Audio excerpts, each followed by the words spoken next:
Hey everybody, I wanted to do this video to tell you my experiences of how I've been feeling and what I've been going through from week 1 to week 7 of pregnancy.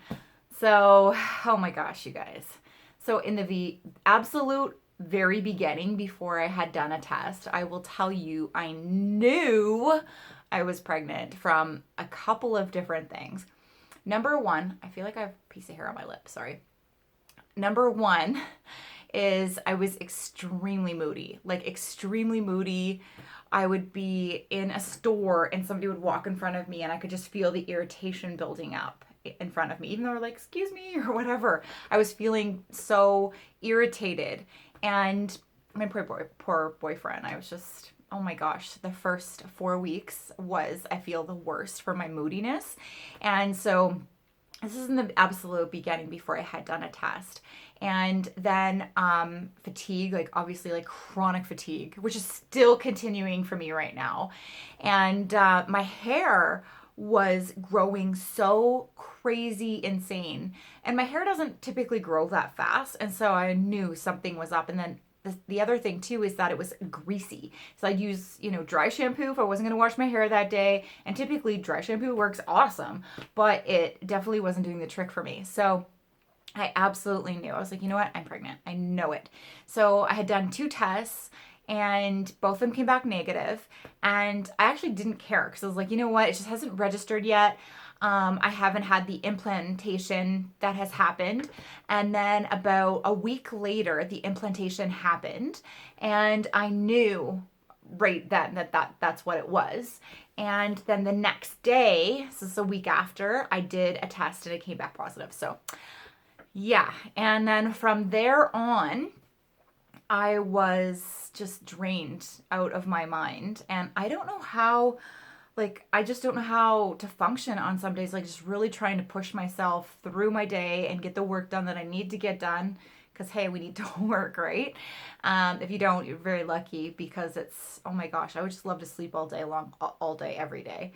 And the nausea started to kick in. And it was really weird because some days I would have nausea from the time I woke up until about 4 o'clock in the afternoon. Like literally couldn't eat anything, just couldn't even really function.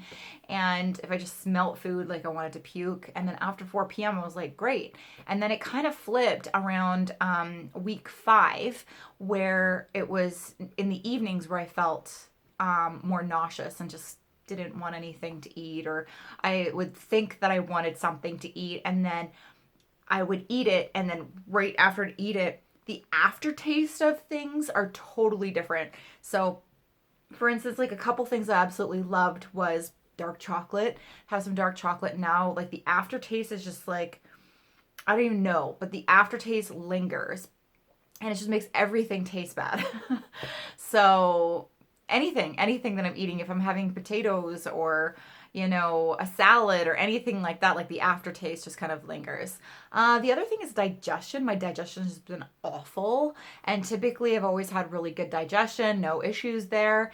And my face, because this is digestion area in Chinese acupuncture, is I was getting a little bit of acne down here just because my digestion wasn't working very well. So of course, I've always taken magnesium, a really good glycinate form, but I've really had to increase that because obviously as a baby is growing, it's leaching so many vitamins and minerals and nutrients from the body. So I'm having to increase everything. So I take prenatal vitamins. I also take magnesium. I also take additional B complex because I'm very active as well when I can be active. I'm taking an iron supplement from the health food store so it doesn't cause additional constipation or anything like that. It's food grade. There's no irritation on the gut or anything like that, but it's really, really good for helping to increase, the iron intake in my body. And I definitely notice a difference with that, which is really good. I take a B12 methylcobalamin form. Really good. You don't want to go to a pharmacy and get a cyanocobalamin. It's really not good for your body. It's not going to absorb into the body and do what it's supposed to do to increase the energy and make your body healthy, right? So you don't want a cyanocobalamin. So look on the package, make sure when you go to your health food store to get a methylcobalamin form of B12. And yeah, and then I'll have to do another video on other supplements that I'm taking as well, just to increase my energy levels and keep my body feeling really good. I'm so bloody thirsty all the time, so thirsty. So not only getting really good filtration water, but I'm also adding in trace mineral drops to keep my body hydrated. And then I'm also juicing cucumber and celery too, to help give me the healthy salts that my body is requiring, because guess what? I'm peeing every freaking 5-10 minutes all the time. So that is kind of the update of where I'm at for week 7. And what I've definitely noticed is that the more hydrated I am when I do juice, that I find that the next day, my energy levels tend to be a bit better, and I don't feel like I have the nausea that I normally do if I don't juice. So that really does help for me. And also another really big key thing for you ladies is keeping your insulin levels balanced. That is super key. And I feel like your insulin levels being balanced is important at any age, because so many people are insulin resistant and to precursor to type 2 diabetes.